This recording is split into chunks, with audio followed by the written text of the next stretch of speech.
tardes, gracias por asistir a este tercer conversatorio de LDP Magazine 2026 acá en las bibliotecas públicas de Providencia, a quien estamos muy agradecidos, que ya es partner de nosotros bastantes años. Así que, y contento porque ya estamos atrayendo más gente y esta es la idea que nosotros vamos conversando, interactuando entre todos nosotros, pues no es simplemente una charla. La idea es que todos vamos aportando con granitos de arena dentro de los conversatorios, que son mucho más entretenidos de esa manera. Así que, correcto.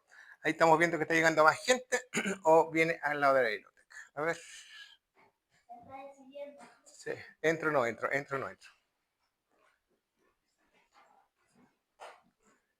Correcto. Colette, ¿ves si está grabando bien? ¿Ves si está corriendo el video simplemente? Para que comencemos de una vez por todas. Gracias. Vamos con la asistente élfica. ¿Está corriendo? ¿Y los numeritos están corriendo arriba? Sí. Perfecto, ya. Eso. Muy bien. Comencemos. Como les digo, este es nuestro tercer conversatorio, lo cual vamos a empezar a hablar desde un fenómeno que sucedió ya hace 25 años atrás. Un fenómeno que era posiblemente imposible de realizar. Estamos hablando de El Señor de los Anillos. ¿Cuántos de ustedes aquí han leído el libro?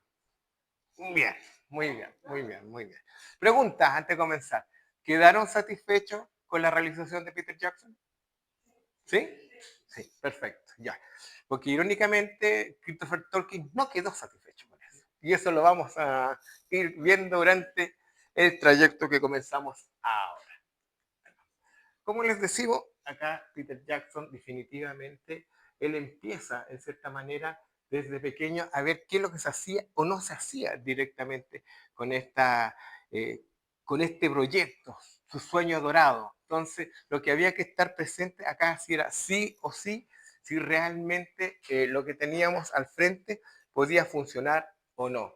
Por otro lado, estamos frente a una de las obras literarias más complicadas a la hora de realizar. Su universo literario es demasiado amplio, demasiado grande para poder explotarlo en el cine. Pregunta, ¿por qué ustedes creen que es tan imposible eh, poder adaptar a Tolkien en el cine o en televisión o en cualquier otro formato?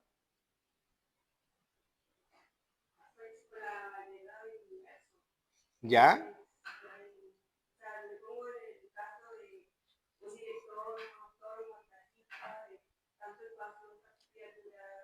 ¿Mm?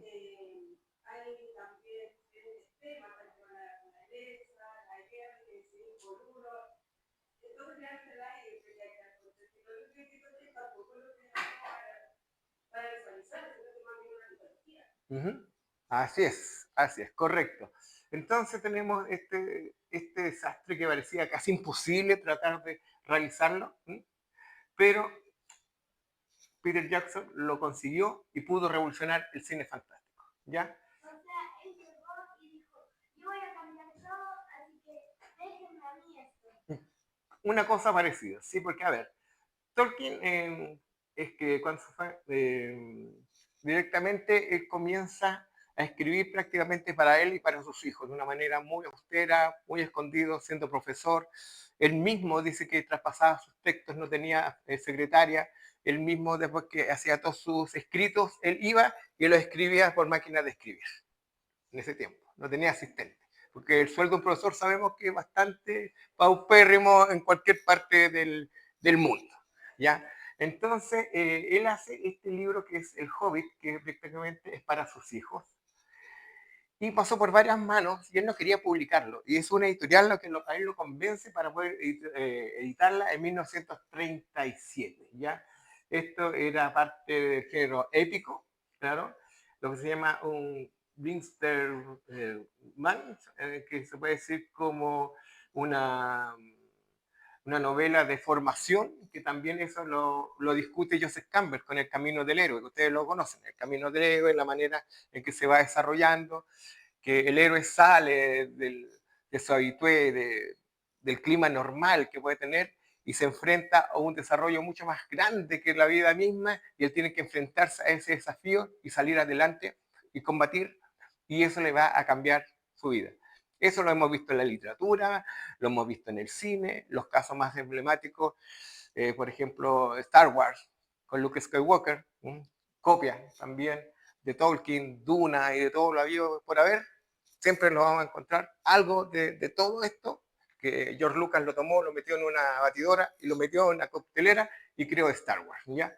Entonces, era medio complicado poder desarrollar todo esto y el Hobbit era bastante infantil y juvenil. El original, ojo, porque existen dos versiones del Hobbit, ¿ya?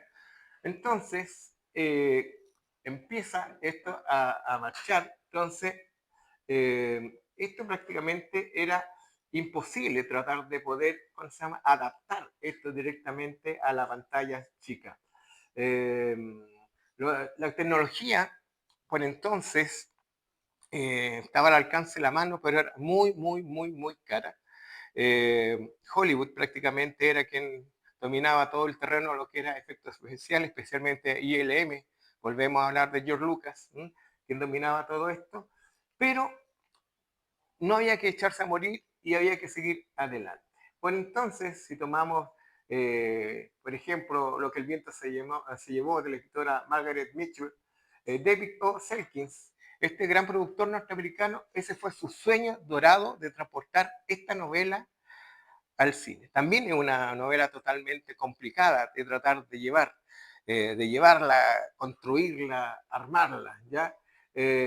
Para Selkins, los efectos especiales debían servir al relato, no ser quien fuera la cosa que se llevara los aplausos y fuera la estrella principal. No, tenía que ir de la mano, tenía que ser un conductor dentro de la historia y de esa manera se lleva lo que el viento se llevó. Lo que el viento se llevó, seamos sinceros, esta película está llena de efectos especiales, llena, pero están tan bien hechas para la época que uno piensa que muchas de las cosas que está viendo son sets, simplemente actuaciones, decorados que son increíbles, que uno cuando ve los making of dice, wow, yo pensé que era un salón de verdad, y simplemente una escenografía y el resto está todo pintado con pinturas mate, unas cosas pero increíbles.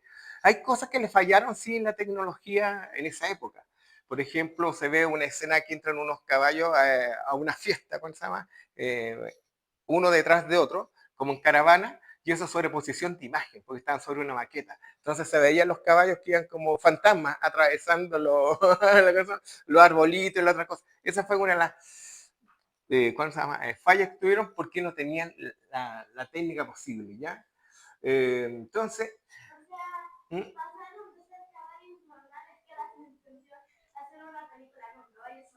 Claro, justamente. Entonces, el espectador no debe, el espectáculo no debe ser reemplazado, como decía, por la narrativa. Entonces, eso es lo que Selkin brindó, cosa que también lo hizo Disney. Y para Disney también, como este caballero, decía que los colores también eran importantes en la película. Tenían que tener, reflejar sentimientos. Tenían que ser fríos cuando la situación lo reflejaba, una situación tensa. No podía mostrar simplemente colores hermosos.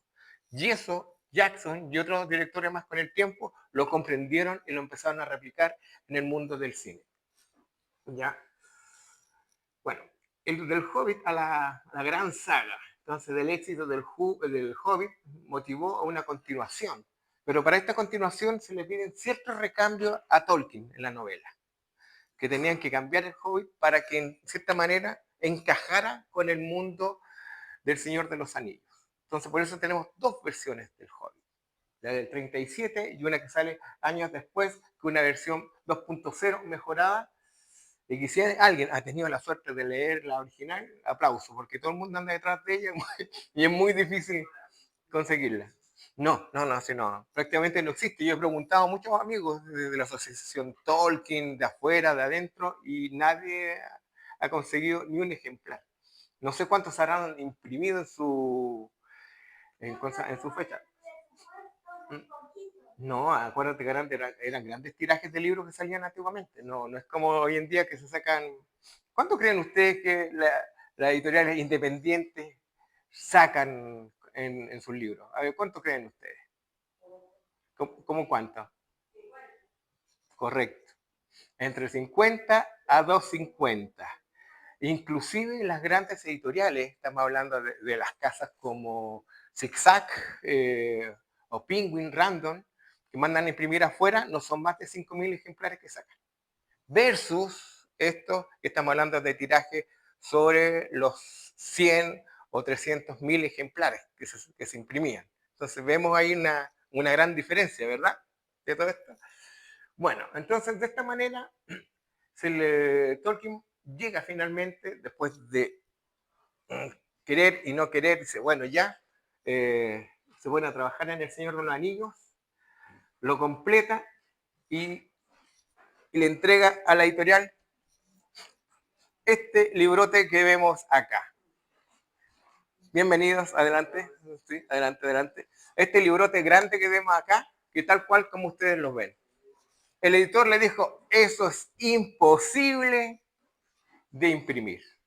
Te propongo que lo saquemos en 3 partes. Va a ser lo mejor. Porque nadie va a leer un libro tan grande ni lo va a poder comprar porque su costo va a ser carísimo. Y de esa manera sale La Comunidad del Anillo, Las Dos Torres, y aquí viene el dato freak, El Retorno del Rey. Hoy día eso lo llamaríamos spoiler. Entonces, le cargó el título, hola, bienvenido, le cargó ese título, ¿cuál se llama? A Tolkien, pero el editor dijo, no, es la única manera de que la trilogía funcione. Y él lo bautiza directamente como El Retorno del Rey, el tercer libro. Entonces, ya sabíamos para dónde iba la micro, como se dice acá en buen chileno. Bueno, se intentaron muchas veces distintas adaptaciones previas. Una de ellas que salió para televisión fue El Hobbit en 1977. Ese hace algún tiempo atrás, se podía conseguir por ahí en video, en VHS. No sé si estará en las redes, no sé, de repente puede estar por ahí, si ustedes navegan, lo pueden encontrar. ¿Alguien tuvo la suerte de verlo? ¿Sí? ¿Qué tal? ¿Qué les pareció?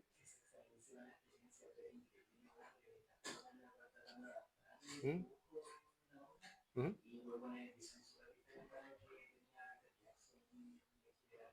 Correcto.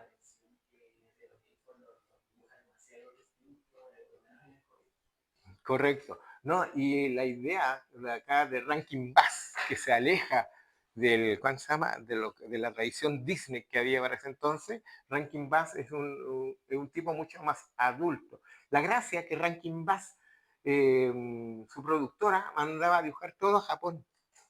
Fue una de las primeras colaboraciones que se hicieron en los años 60, cuando se hizo King Kong. Por lo mismo Rankin Bass, ellos mandaron a hacer todo esto directamente a Japón. Entonces, ellos ya podían mandar este trabajo afuera y no tenían solamente animadores norteamericanos. Entonces, había una coproducción entre ambos. Sí, una mezcla justamente. Era una mezcla de estos dos. Y lo mejor que sacaron, no sé si ustedes lo han visto, pero se los recomiendo, es El Último Unicornio. Anótenla. El Último Unicornio de Rankin Bass.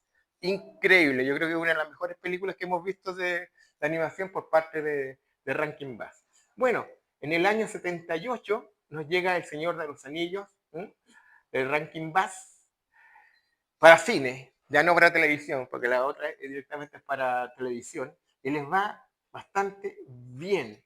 Esta película se ama o se odia, porque mezcla acción con actores que están pintadas, mucha rotoscopía, con acción en vivo y animación tradicional. Más parece una película experimental que otra cosa. Entonces es bastante curioso también. Cuando nosotros comenzamos a trabajar en animación, que yo he trabajado en animación, nos hicieron ver como 800 veces El Señor de los Anillos de Rankin Bass junto al Submarino Amarillo, para que viéramos la diferencia y nos desmarcáramos de lo que se hacía con Disney, que era lo más conocido en todos lados. Y en el año, un año después, no, varios años después, en 1980, el mismo Rankin Bass adapta esto para televisión también, aunque algunos dicen que era directamente para video, lo que se llamó El Regreso del Rey. Lo ofrecieron directamente como una continuación directa del Hobbit. ¿Por qué? Derechos. no tenían los derechos del Señor de los Anillos. Ya no los tenía con la empresa que hizo con Rankin Bass en el 78, ya no tenían los derechos, ya se habían vendido. Entonces la única manera de continuar esta historia con el retorno del rey era simplemente decir que era una continuación del Hobbit, que prácticamente este era un musical, y una de las cosas curiosas que tiene directamente esta obra es que se muestra escenas, pero muy leves, de lo que había sido la comunidad y las dos torres, pero una cosa, pero muy rápida. ¿Por qué? Porque en la película del 78 de Señor del Anillo, de Rankin Bass, él su idea era tomar parte eran dos películas en realidad, no eran tres, eran dos películas. En su primera película, mostrar la comunidad, seguir con las dos torres, y la segunda película iba a tomar lo que continuaba de las dos torres y finalizando con el regreso del rey. Ya que eso no pudo ser, porque a nivel de taquilla le fue muy mal a la película, no fue un gran éxito, después se transformó en película de culto, que es totalmente distinto. ¿Cómo se llama? Se quedó hasta ahí simplemente. Y, dime, Colette, película de culto. Las películas de culto, Colette, para que tú tengas idea, es cuando una película le va mal en el cine, se pasa a otro formato, ya sea VHS, DVD, hoy día se usan plataformas y otras, y gracias al boca a boca, la película empieza a tener muchos seguidores. Estos seguidores se transforman en fan y empiezan a buscar hasta la última pieza más grande. ¿Cuál es una de las películas que es de culto 100% y tiene muchas ¿cómo se llama? Versiones y, ¿cuál se llama? Y finales alternativos? Blade Runner. Si usted busca en Blade Runner, hay muchas versiones distintas, distintos finales, etc. Porque para que ustedes sepan, Blade Runner... No, Blade Runner, para que ustedes tengan, saliendo un poquito de lo que estamos hablando ahora, para que tengan una idea, originalmente el filme terminaba cuando se cerraban las puertas del ascensor. Ahí termina la película, originalmente. Pero los productores le dijeron a Ridley Scott, ese no es un final para Hollywood. No es una película Hollywood. Porque es un final ambiguo, no sabemos qué pasó. Entonces lo obliga a hacer este final feliz, que se ven que él va por la carretera, con ella en un auto, con una vista despejada, maravillosa, en medio de las montañas y todo eso. Ya. Esa escena, para que ustedes sepan, fue sacada de Resplandor, el metraje que estaba sobrado. Entonces estaba tirado por ahí, lo tomó Ridley Scott, lo puso y le puso el auto encima. ¡Pum! Listo, se terminó la película. Eso es lo que quería el estudio. Entonces, para que ustedes vean las decisiones que tienen en el estudio y cómo esto también va a afectar a lo que vamos a ver a continuación. Pero no nos quedemos simplemente ahí, porque también hubieron varias propuestas por parte, ¿cómo se llama?, de otras productoras. Por ejemplo, la productora de Charles Chaplin, que era Artistas Unidos, ellos compran, ¿cómo se llama?, los derechos del Señor de los Anillos y pretenden hacer dos películas totalmente distintas, con dos directores distintos, ¿no? Cada uno con su versión de tolkieniana. Una era Stanley Kubrick y el otro era John Borman, ¿ya? Lo más raro de esta afiliación es que Stanley Kubrick quería que los Beatles interpretaran a los personajes centrales del Señor de los Anillos. Paul, si no me equivoco, iba a ser Frodo, John iba a ser Gandalf, Ringo iba a ser Gollum, entre los... Sí, bueno, esa era la idea que tenía, ¿ya? Bueno, también Disney se apoderó de los derechos, los tuvo mucho tiempo en su poder, la productora Disney. Finalmente no se revisó ninguna película, por suerte, porque si no hubiéramos tenido a los hobbits bailando y cantando. Ya. Y según los diseñadores de arte del Señor de los Anillos, de las de Jackson, comentan que ellos habían sido no contratados, habían sido llevados y atraídos para un proyecto televisivo que iba a ser en los 90, que proponía hacer la comunidad del anillo por lo menos en 12 capítulos, para comenzar. ¿Ya? Esa era la idea. Pero cosa que nunca se llegó a puerto. Quedó ahí nomás, quedó en el vacío, en el limbo. ¿Ya? Bueno, pero sí existen versiones anteriores al Señor de los Anillos de Peter Jackson en imagen real. Aquí estamos viendo esta película que se llamaba La Saga del Anillo, de 1971. Es una película directamente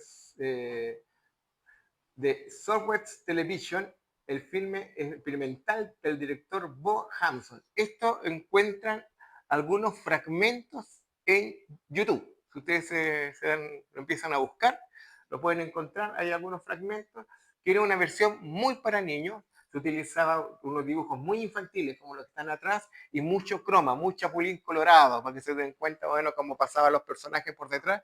Y también teníamos no los personajes principales, pero teníamos algunos dando vueltas por ahí, que es bastante curiosa esta puesta en escena. Y los rusos no se quedan atrás y hacen esta versión del Canal 5 con un metraje dividido en dos partes. Que es, dígame.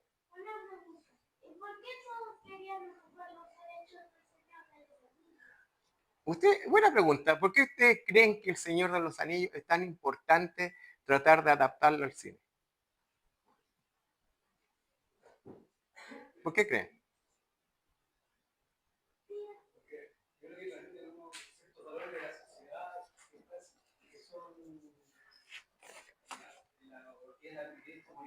Uh-huh. Sí. Estamos hablando para que ustedes tengan entendido, existen dos obras que son fundamentales dentro del género fantástico. Uno en la alta fantasía, que viene siendo El Señor de los Anillos, y en el mundo de la ciencia ficción tenemos directamente Doom. Son los dos pilares fundamentales dentro del mundo del género fantástico. Entonces, tratar de reproducirlos y llevarlos al cine o televisión ha sido algo que se ha tratado por años. Por ejemplo, la película de Villeneuve, la primera Duna, que se estrenó hace un par de años, muchos lo encontraron que era muy densa, lo que sea, pero es la adaptación más fiel que hemos visto de la novela, es lo más fiel. Para la segunda ya se arranca el director con los tarros, como diría por acá, él hace lo que él quiere, hace una cosa totalmente distinta, pero la primera parte es muy, muy, muy fiel a la novela. Un aplauso para Terrence, que llegó. Sí, gracias. Entonces, tenemos esto que también fue liberado hace como 4 años y lo pueden encontrar en YouTube. Este está. Es una hora dura como 1 hora y tanto cada capítulo, así que son 2. El maquillaje deja mucho que desear para la época. ¿Eh? También, ¿cómo se llama? La escenografía, la puesta en escena, pero por lo menos es una de las versiones que más ha llamado la atención. ¿Cierto, Terra? Sí. Sí. En buena forma, sí. Sí, ya. Por lo extraño que es bonita, sí. Bonita, entre comillas, ya. Se agradece el esfuerzo, digo, se agradece el esfuerzo. Sí, sí, no es chiste, pero bueno. Bueno. Y llega este caballero a los cines, el señor Peter Jackson, ¿ya? Director directamente neozelandés, ¿ya? Todos nosotros, nuestra generación, conoció a Peter Jackson por sus películas de bajo presupuesto, gore y mucho chocolate, como podría decir por allá. Sus películas más destacadas fueron Bad Taste, The Feeling, Brian Depp, y una cosa que se aleja más o menos de este mundo más gore y empieza a entrar ya en el mundo más cinematográfico, más normal, que vendría siendo Criaturas Celestiales, que está basado en un hecho real, así que ojo con eso. Y seguido por de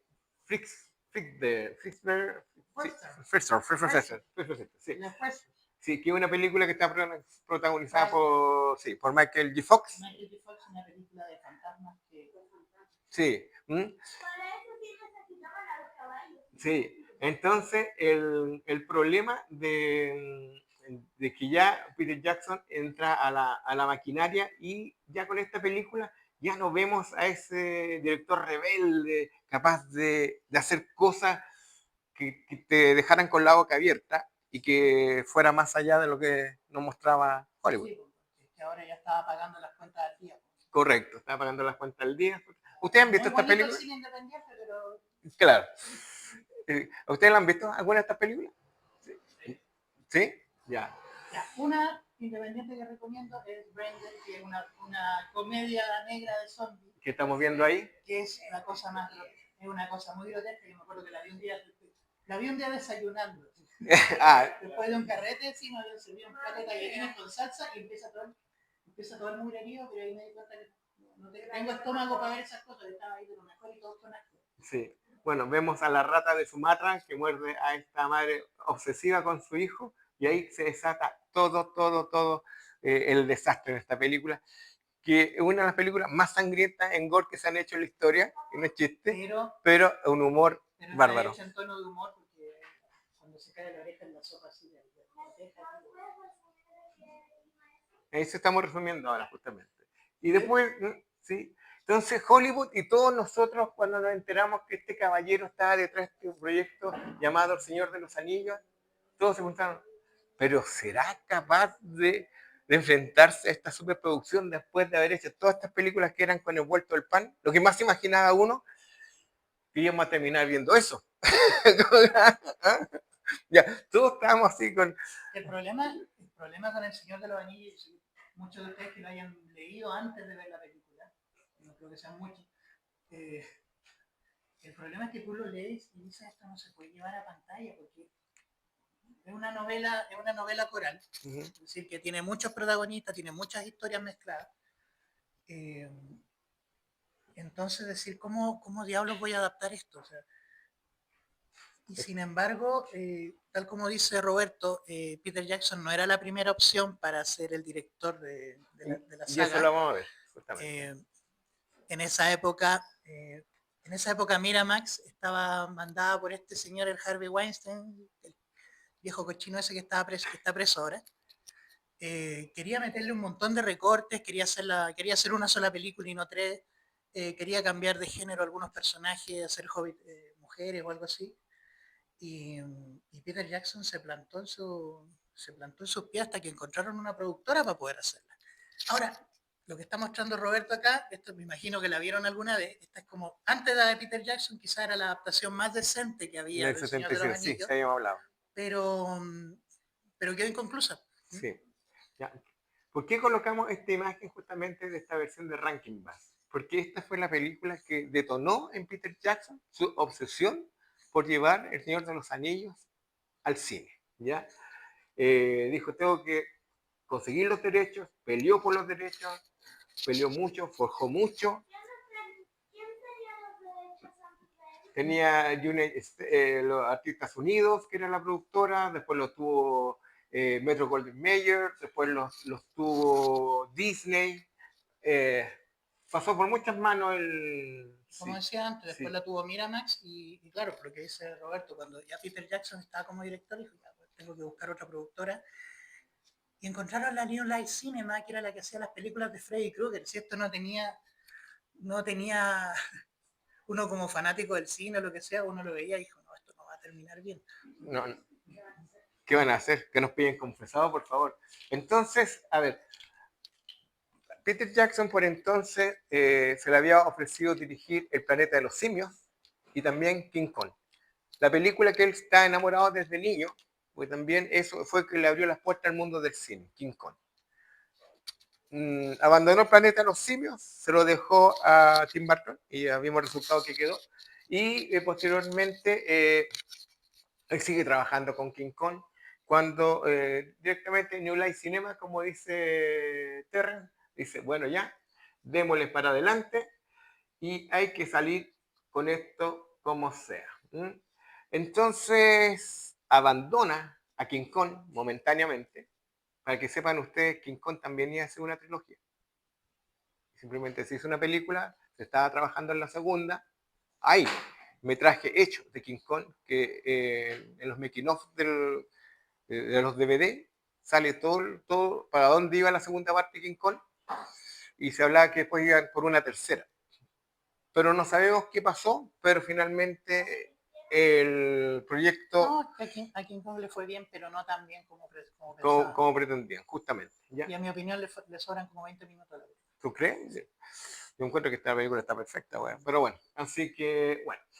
Llega este caballero que se llama Robert Sharp, que es de New Line Cinema, y le dice a Peter Jackson, ¿qué es lo que pretende hacer? Y él dice, bueno, pretendo hacer 2 películas del Señor de los Anillos. Y dice, ¿por qué 2? Si son 3 libros. ¿Qué le dijeron? Ya, démosle. Y empieza a trabajar Peter Jackson y a desarrollar junto a su señora y Philippa en el trabajo de El Señor de los Anillos, que ya empiezan a trabajar. Había un guión que fue deshecho, lo eliminaron, pum, para la casa, porque cuando se llama, era cuando estaba este caballero innombrable que dices tú. ¿Sí?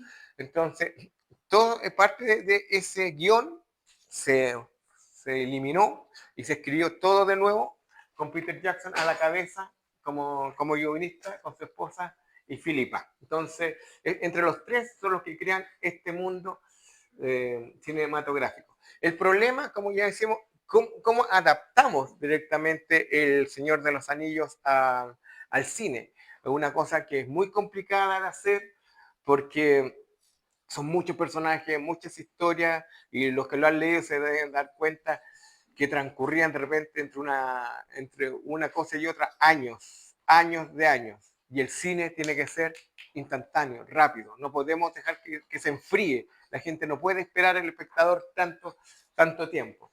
Entonces, ¿qué mejor para lograr toda la parte visual de todo esto? Se contrata al señor Al Lee. Al Lee ya venía hace un tiempo trabajando en las novelas de Tolkien.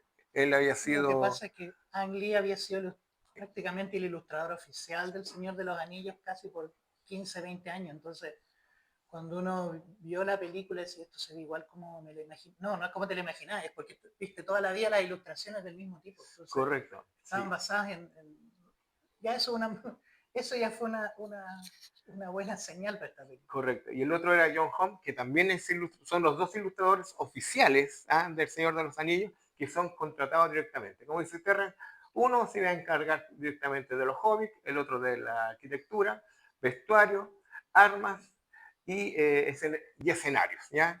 Cuando llega John Home, él no tenía idea qué diablo hacía en la oficina de Peter Jackson, y él tenía detrás de él las fotos de ¿cómo se, no son las Minas Tirith, sí, que son enormes, que son enormes, y le dice, ¿qué quiere que haga? Y dice, saca el cuadro de la pared y dice, la otra parte de esto. La parte de atrás. Pero por dentro. Bueno, por dentro. Necesitamos que esto se levante, que se construya.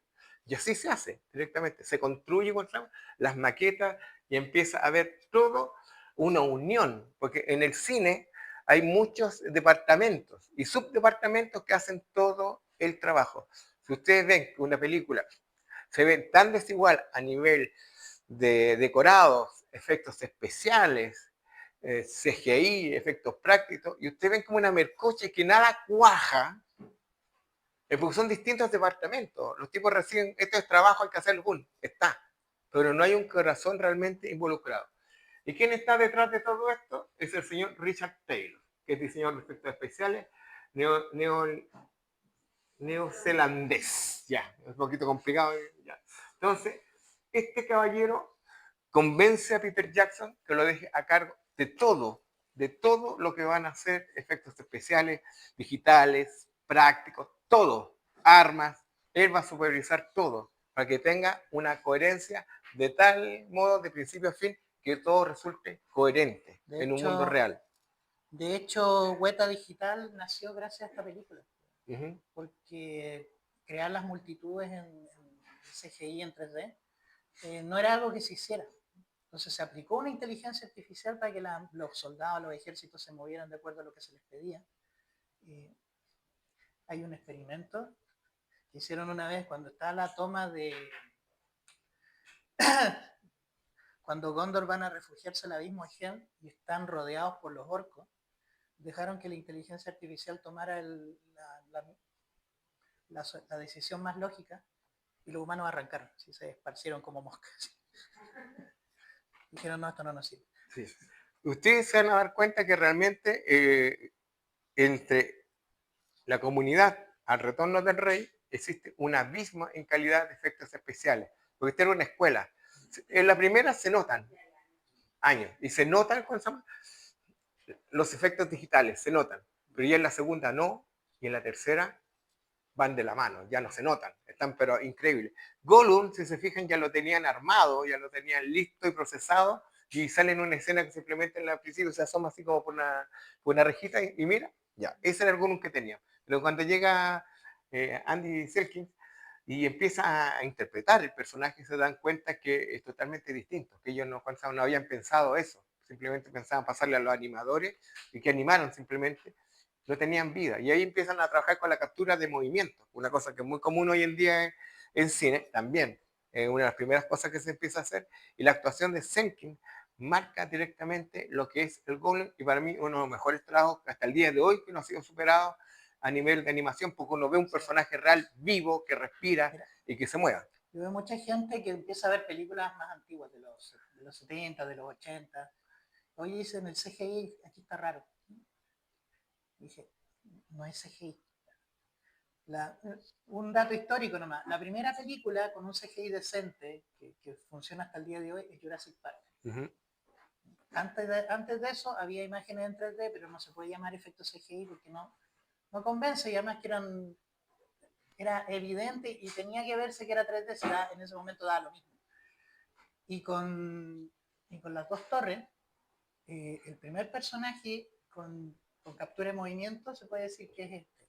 Han habido antes, pero el primero que se ve de manera correcta, es decir, ya desde aquí comienza la tecnología precisamente con Gollum. Correcto.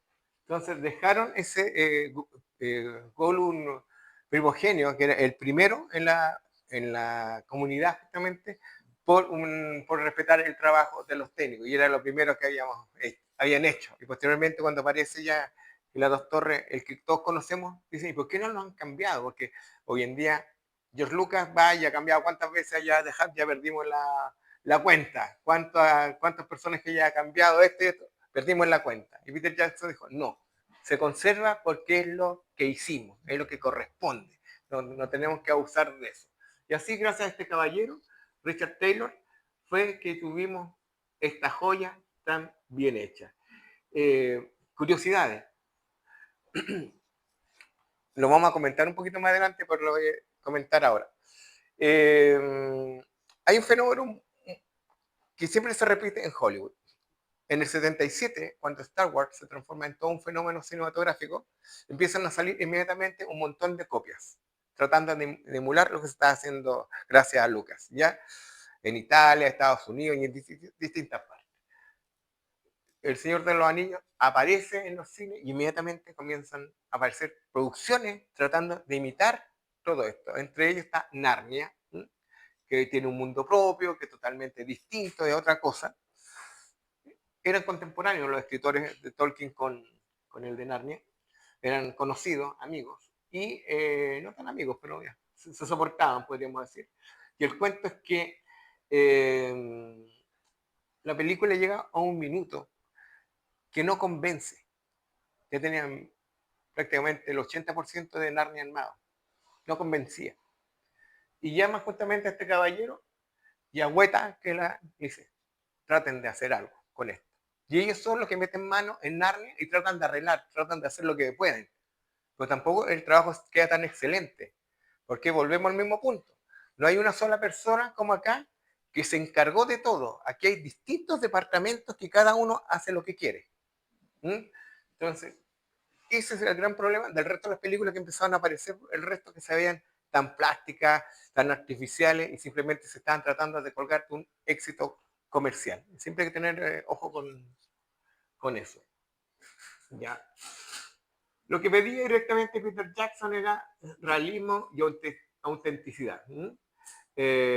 Por eso él decidió ir a su tierra, ir a filmar, porque el estilo de Hollywood no estaba para nada con él y no quería que tuviera una gente acá, otro gente acá, otro por acá arriba, chorrocientos abogados, todos tratando de meter la cuchara diciendo lo que era correcto, sí o no. Por eso tenía carta libre y se fue a trabajar donde nadie lo molestara, así que se fue a su tierra. Él crea un mundo totalmente creíble y realista, ¿ya? Uno podría decir que realmente esto puede ser alguna tierra...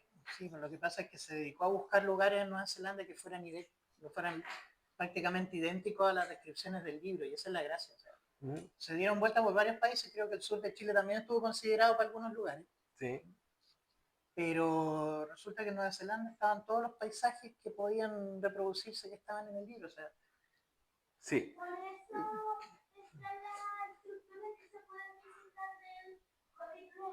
Correcto. No sé si está todavía. No, sí existe.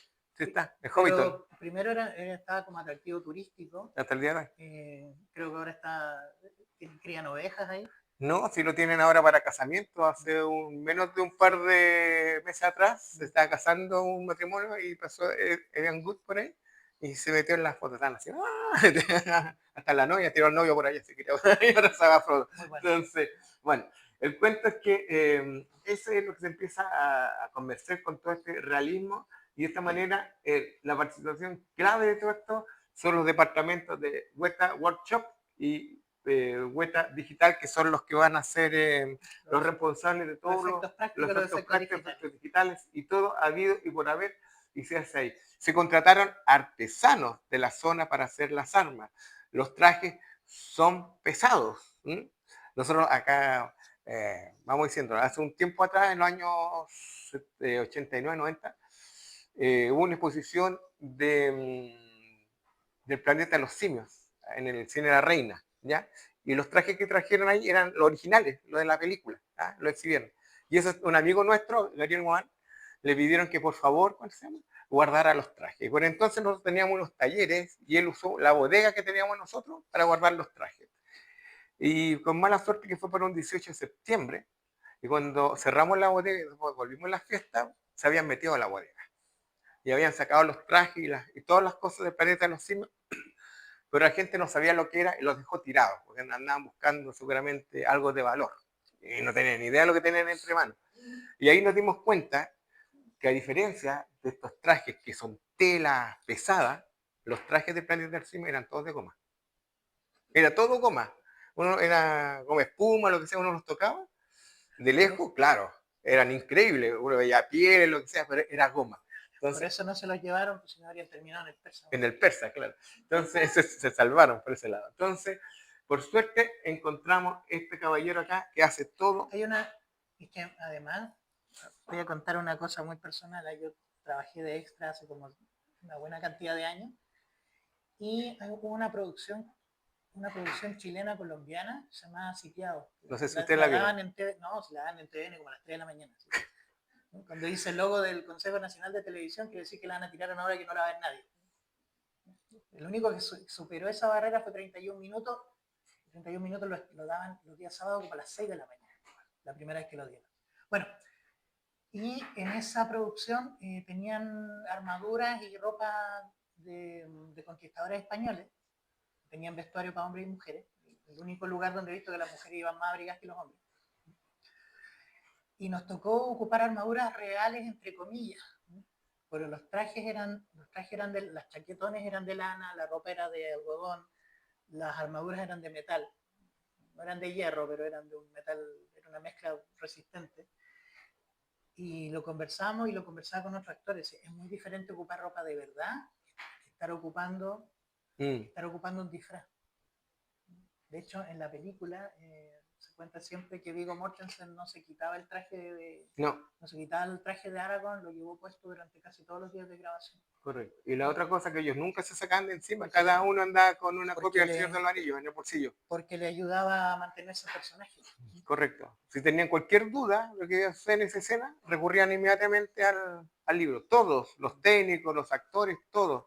Peter Jackson, todos. Cualquier cosa, se tiene ya lectura, todos leyendo ahí el libro para saber hacia dónde se iba a hacer. Un día pregunté de dónde habían traído esas armaduras y esa ropa, eran hindúes, eran de producciones hindúes. Y dice, sí, pues ya trabajan con artesanos. Correcto. Sí. Por ejemplo, acá en la película sobre el combate naval la que se hizo, en la Esmeralda, a mí me tocó trabajar ahí. Y todas las armas que se ven en ahí son de verdad. No se utilizaron armas de mentira. Y no es chiste, ¿no? Y lo peor que no había un coordinador como en el cine, que en Hollywood te exige que tiene que haber un coordinador de escena, de acción, aquí nada, así. No, en esta española.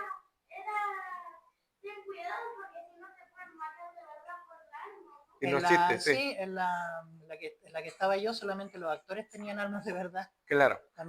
A todos los extras les pasaban armas de PVC y después empecé a mirar a los extras, sobre todo a los más chicos.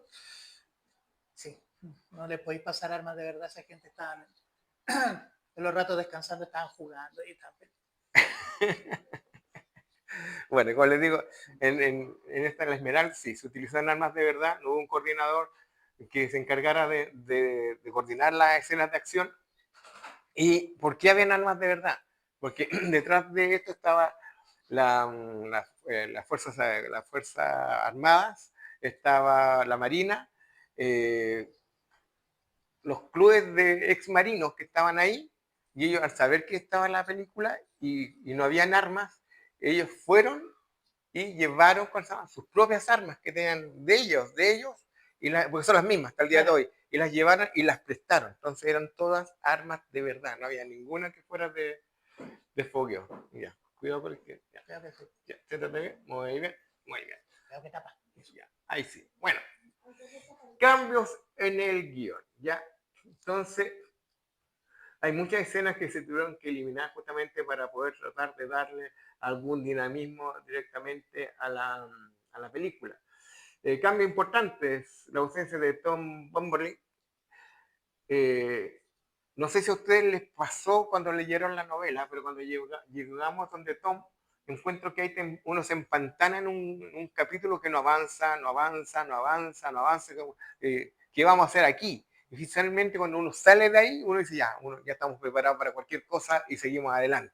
Entonces, colocar esa escena era muy, muy complicado.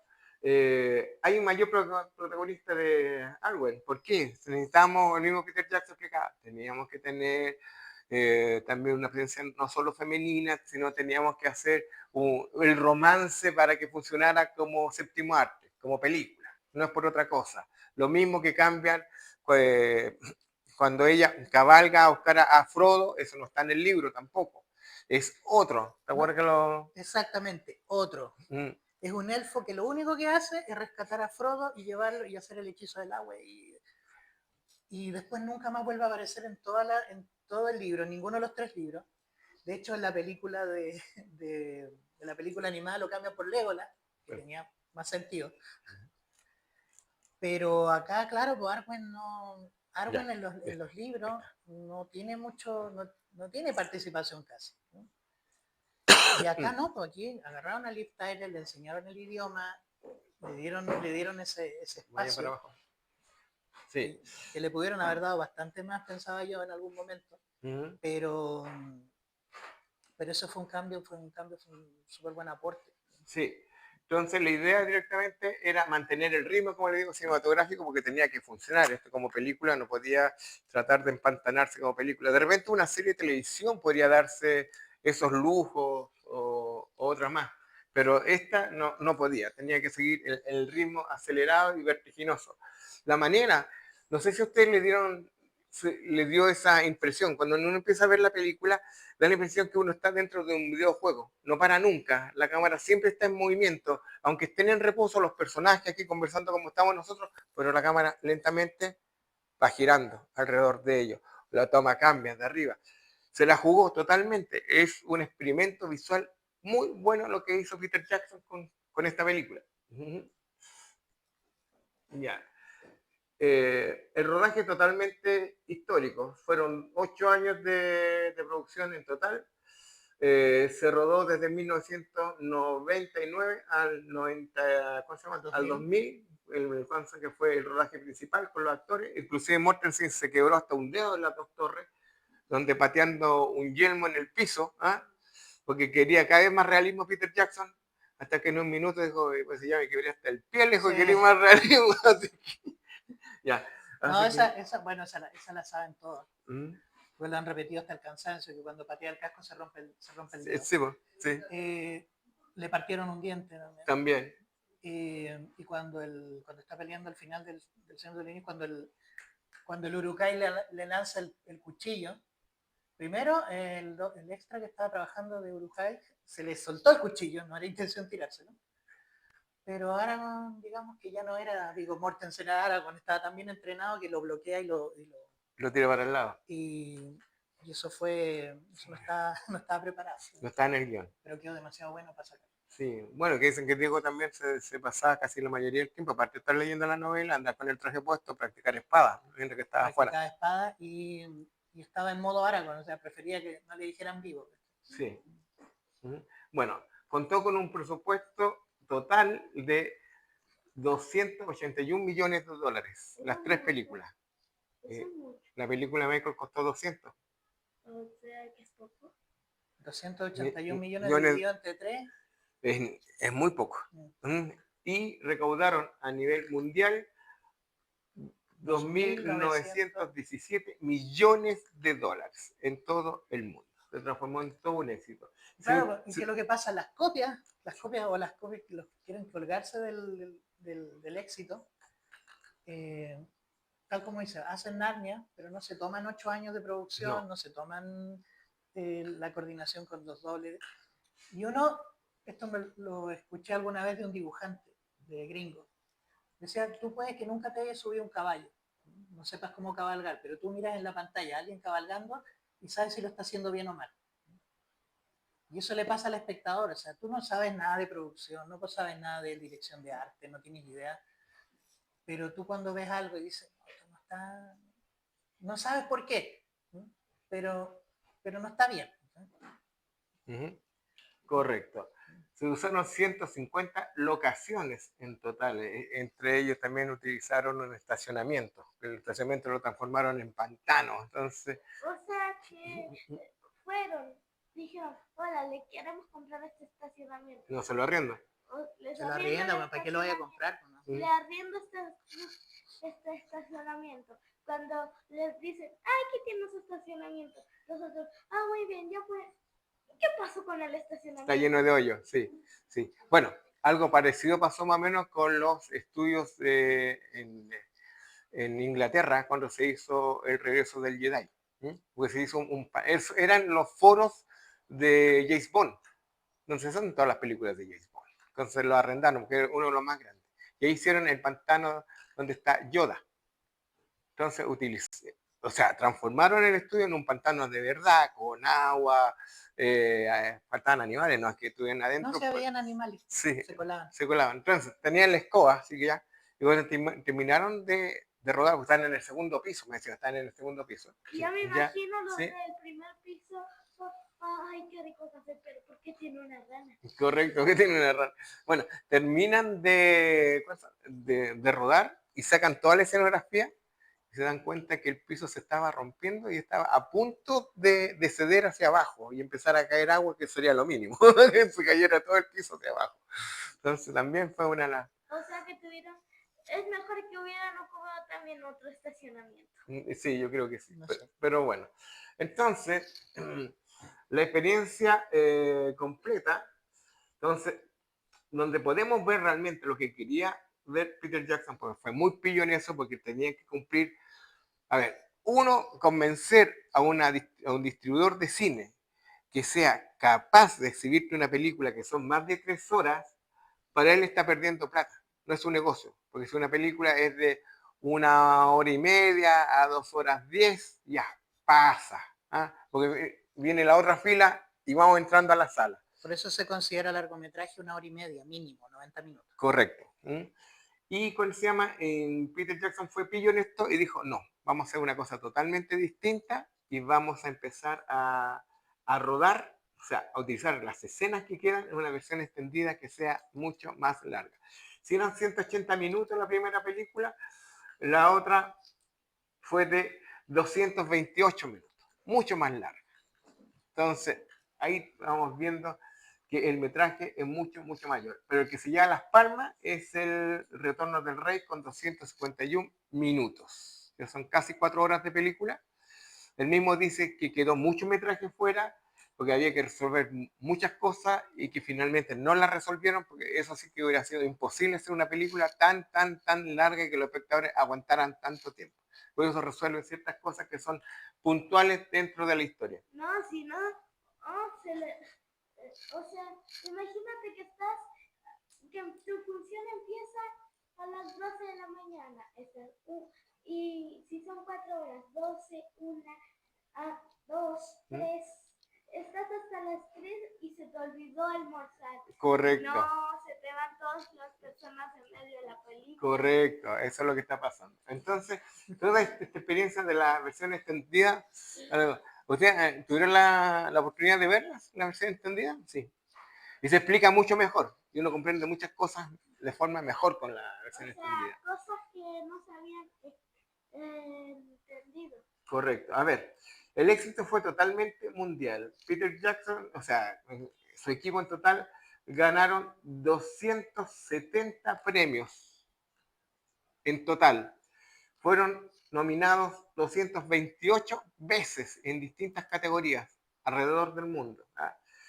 El Oscar, como lo más importante, ganó 17 estatuillas. El Regreso del Rey ganó 11, igualando a Ben-Hur y Titanic. Ese es uno de los grandes logros que hizo Peter Jackson. Casi alcanzando a Emilia Pérez. Correcto. ¿Qué pasó? ¿Es pariente de Michael Jackson que tiene apellido Jackson? No son parientes, para nada. Es que hay Jackson negro y blanco. Existe igual que los Gómez, los Pérez, existen muchos, así que no te preocupes. Ya, bueno. La trilogía del Hobbit es lo que viene a continuación, después, varios años después. Esto lo iba a realizar Guillermo del Toro en 2 películas directamente, ya estaban prácticamente hechas. Pero no se sabe cuáles son las verdaderas causas porque terminó desechando la idea y dando pie atrás. Aunque se menciona, se conservan muchas de sus ideas dentro de la película. Y este es un proyecto, una coproducción de Metro Goldwyn Mayer, que era el que tenía los derechos del Hobbit. Se alían con New Line Cinema y hacen esta versión, que finalmente Peter Jackson vuelve al ruedo y dice, hay material para hacer 3 películas más. Entonces, démosle. Así que fue, y lo que más hizo en esta trilogía, que él fue bastante sincero, nunca lo mintió, dijo, esta es mi versión para tratar de unirla con mi versión cinematográfica. Se aleja totalmente del libro, porque el libro es bien lento, ¿para qué vamos a estar con mentiras? No hay ritmo, no hay movimiento, es muy lento, casi no pasa nada. Entonces, él lo transforma en una verdadera montaña rusa en las películas y directamente se va un poquito más allá de lo que había hecho con El Señor de los Anillos. Le pide consejo a James Cameron. Muchas veces esta cinta es comparada con Avatar por la manera en que está filmada, que es totalmente distinta al Señor de los Anillos.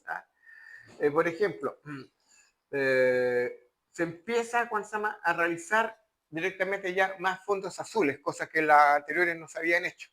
Entonces hace que los actores actúen por separado, no actúan juntos. Entonces simplemente después en edición se ve cuál es la actuación mejor y se va copy-paste y pegando. Por eso Gandalf.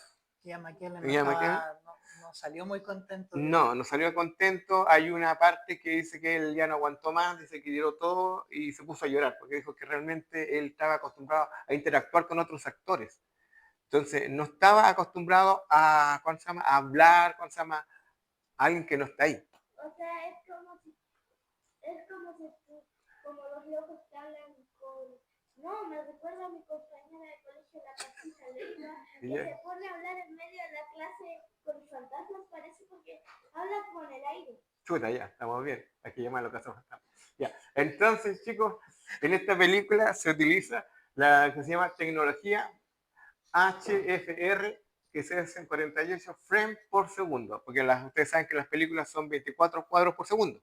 Acá se utilizan 48 para que sea mucho más fluido y puedan tener un 3D mucho más espectacular. Si ustedes la vieron en el cine en 3D, la película es wow, es otra cosa, Eso es lo que es otra pasa, experiencia. sí, es lo que pasa cuando tú ves películas en cámara lenta. Ujú. O sea, ves escena en cámara lenta y tú la aceleras a una velocidad que se vea normal, todo se ve más fluido. ¿Por qué? Entonces, Porque tiene más cuadros por segundo para poder. Y acá pasa eso. Yo fui a ver la primera al cine, el resto no. nosotros la vimos toda Pero en cine. sí se veía, el movimiento se veía diferente, se veía mucho más fluido. Y, y cuando terminó, yo dije, ¿por qué 3 libros cuando basta? ¿Sí? Sí.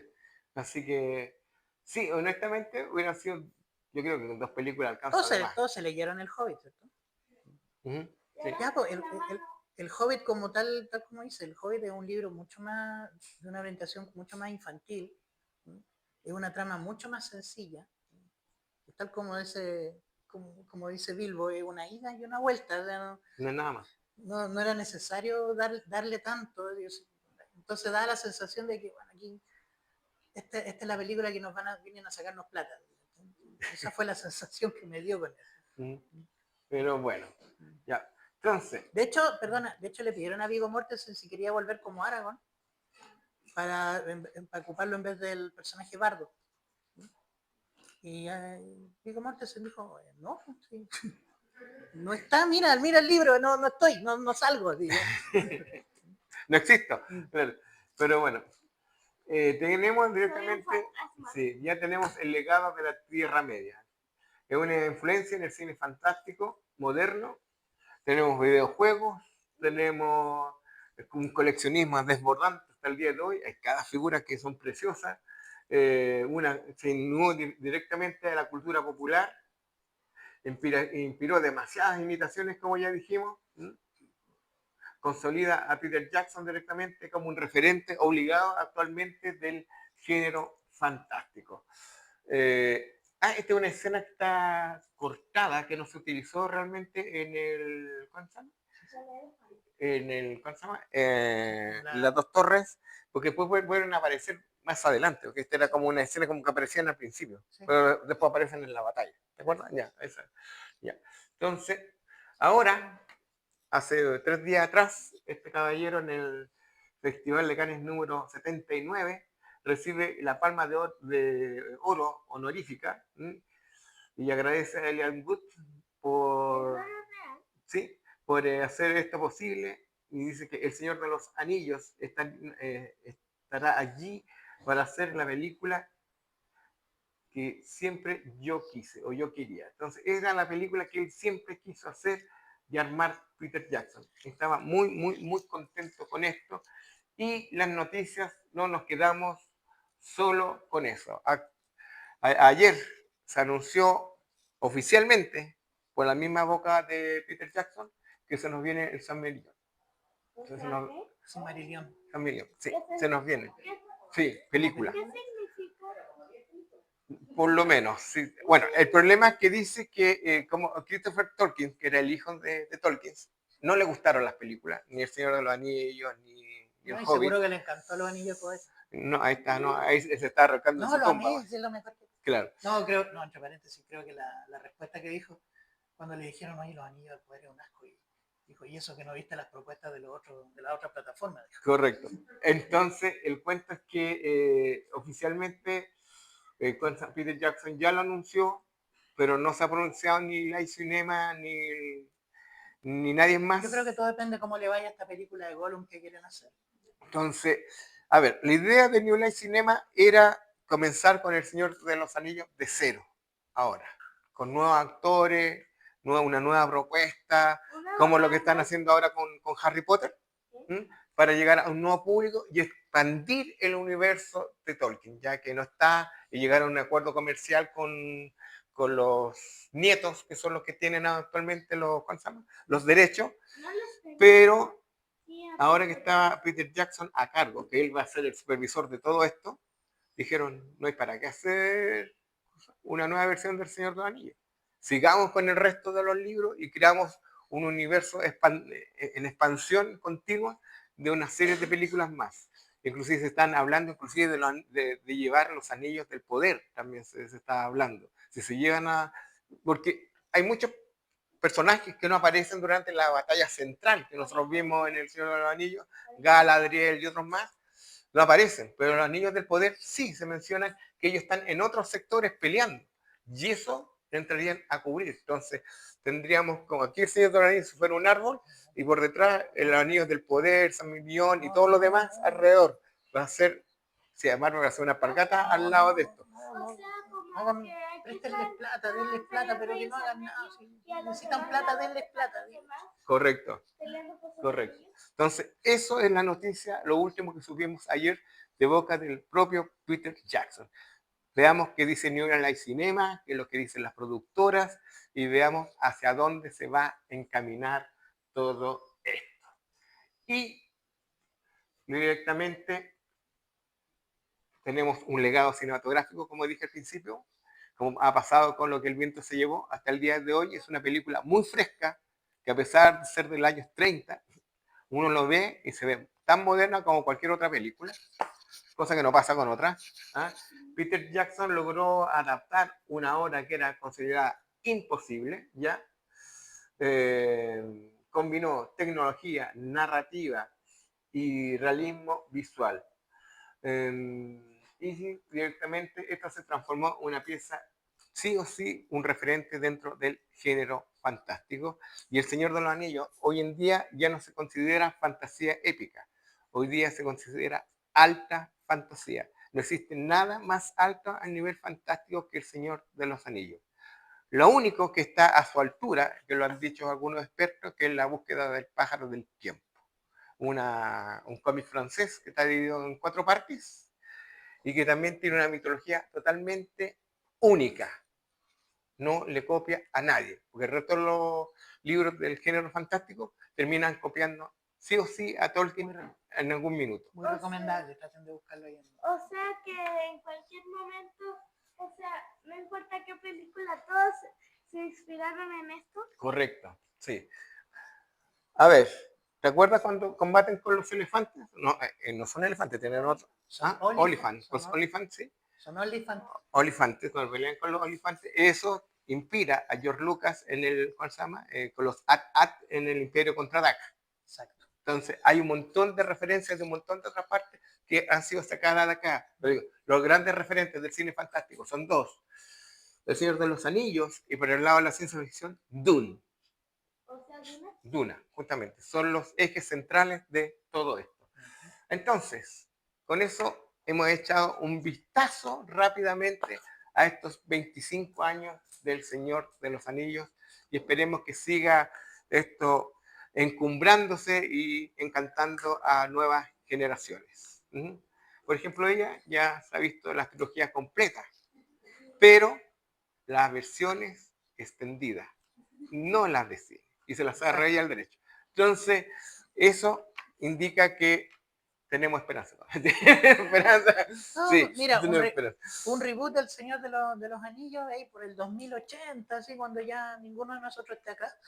Sí. 2090, así una cosa por ahí. Ujú. Ahí te creo. Pero está muy fresca, o sea, lo que pasa con el... Me pasa eso con el reboteo de Harry Potter. Encuentro que está muy fresca la película, Ya, la saga sí. anterior como para hacer un reboteo. Claro. Y hay películas, saliéndonos de esto, por ejemplo, si alguien vio el Robocop original de los 90, del 97, si no me equivoco, el Robocop, y lo compara con el moderno, 84, Robocop. 84, Sí, ya. 82, 84. ¿Cómo se llama? Es horrible.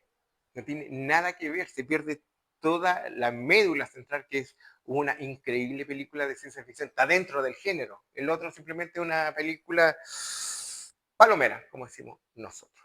Pero bueno, ya. Vamos con concurso. Pasa las cositas que están ahí al lado tuyo, por favor. Tenemos un sombrero. Un sombrero. No, esto para acá vamos a ver, Michael. No. Tenemos una polera. Una polera. Ya. Ya, ahí, vamos a regalar. Cuidado con las orejas. Se la oreja. Unos mangas para comenzar y vamos a finalizar. Dime. ¿Qué? ¿Qué va a hacer? Ah, ya. Sí, ya. Porque uno de nuestros próximos conversatorios, déjalo ya, va a ser esto, Evangelio. Evangelion. Entonces, esa es polera para el conversatorio de Evangelion. Si se nos viene Evangelion en los próximos meses también, porque el próximo conversatorio del próximo mes es celebrar los 60 años de Ultraman, personaje japonés.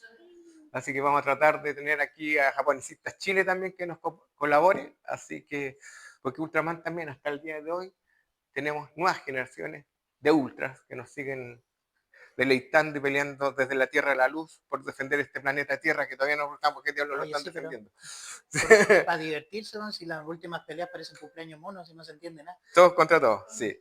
Ya, bueno, Porque es para no quedarse aburrido. Sí, bueno, Ay, en junio llega mi figurita. sí, ya chicos, comencemos con las preguntas. Pregunta. Ya, mencionamos lo que el viento se llevó al comienzo. ¿Se acuerdan cómo se llamaba la autora?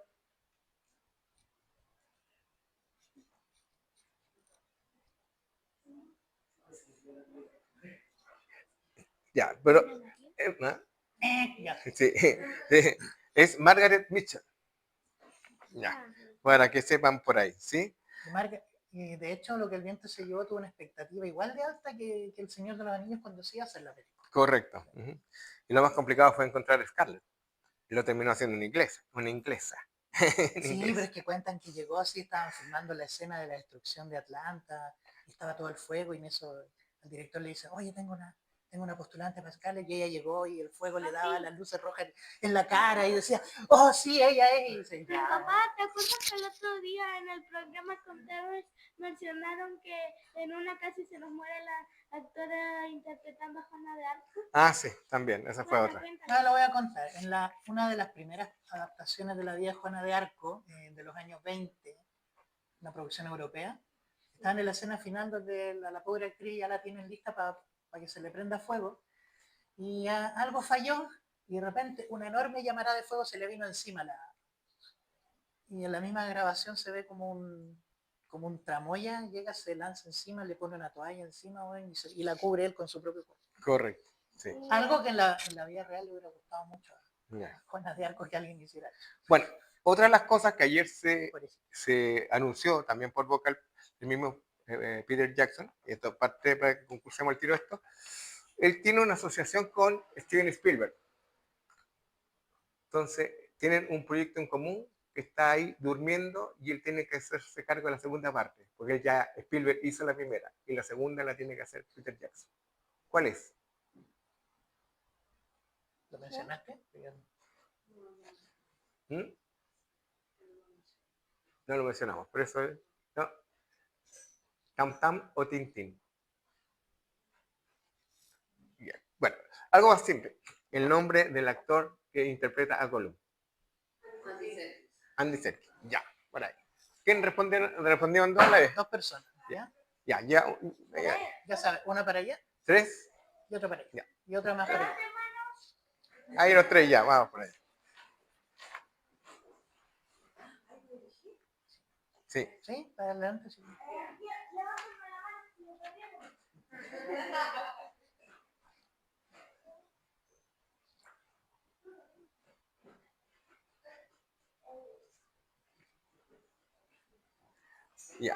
Ya.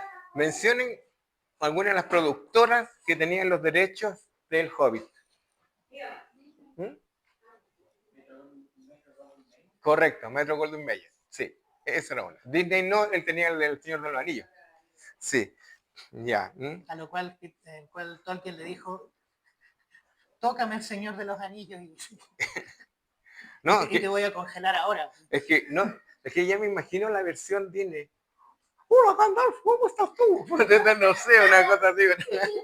Así que, sí. No me imagino un Gollum corriendo ahí por Disney. No, para nada, sí. Bueno, ¿se acuerdan cómo se llamaba la posada donde siempre terminaban todos metidos, ya sea en el Hobbit y en el Señor de los Anillos? El Pony Pisador. Ya, ahí ya. Y vamos con... Ya. ¿Ah? Que respondió ante atrás. Ya, eso. Vamos con la última. Ya. Ahora vamos con la polera. Nómbreme 3 películas que ha hecho Peter Jackson que no sea de la saga del Señor de los Anillos. Esa es la de la rata. ¿Cuál? ¿Querés ganar tú la polera? Porque podemos ir a la tienda y buscamos. Correcto. Muy bien, ahí va. Eso. Así que eso. Sí me gusta, todo el mundo se lleva pelado. Eso ya. Esto es gentileza de nuestro patrocinador de Play Kingdom, General Hoyling 134.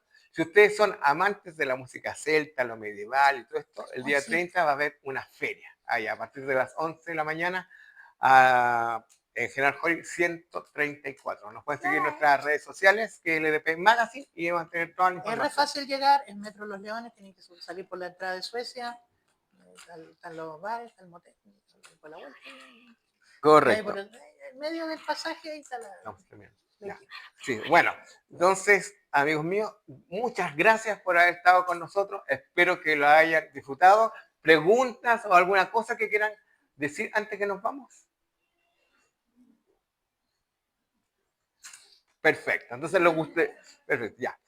Mucha colaboración en No, así ya. me gusta porque sí, sí. yo no he almorzado, así que Bueno, amigos míos, espero que esto haya respondido unas preguntas. Fue algo más o menos sencillo que quisimos hacer, no muy complicado, porque siempre hemos querido hablar con un lenguaje simple y directo y ustedes se entretengan con este tipo de conversatorios y lo esperamos la próxima yo quería, mes. antes de cerrar, ¿Sí? yo quería decir una cosa, que Dígame. justo ayer estaba viendo varias cosas sobre el Señor de los Anillos y me puse a ver reacciones en YouTube de gente que la ve, pues hay una chica que creo que es de Polonia o de Rumania, que siempre está reaccionando a las películas. Y su reacción al Señor de los Anillos, sobre todo al Retorno del Rey, cuando está terminando el Retorno del Rey, no puede parar de llorar. Y llora como una niñita chica que los comentarios decía una amiga, oye, dan ganas de entrar a la pantalla y decirle, ya cálmate. Sí. Pone una pausa, dice que estuvo llorando como 15 minutos y lo único que decía, no quiero que se termine. Wow. No quiero que se termine. Sí, sí.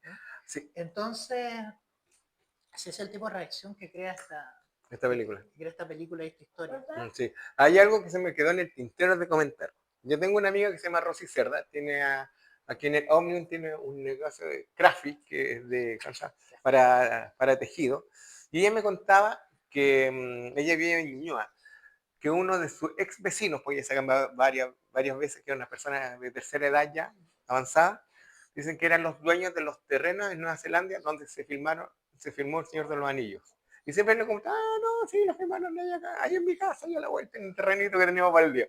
Siempre le contaba a este caballero, así que ese era su orgullo, tener el vecino que era dueño de las tierras. ¿Verdad que cuando vimos ayer? Medio 1,20 m, tiene las patas peludas. ¿Cómo se llamaba la película que estábamos viendo ayer? Proyecto Salvar la Tierra. Sí, que en una parte se me bajó la pena y no me podía calmar. Sí, se puso a llorar estos días, no había como callar. Sí. Pero bueno, oye, sí. Ese proyecto Salvar la Tierra, vean, la vi anoche también.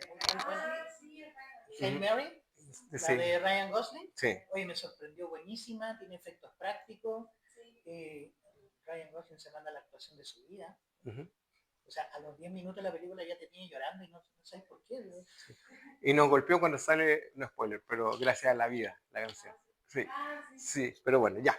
Amigos míos, gracias por asistir a este conversatorio, nuestro tercer conversatorio por los 25 años del Señor de los Anillos, por parte de LP Magazine, le damos las gracias, y también al Sistema de Bibliotecas Públicas Providencia, que ya llevamos como 4 años o más con ellos haciendo este tipo de actividades, y lo esperamos el próximo mes para hablar de El Gigante de Plata. Así que, muchas gracias. Hasta luego.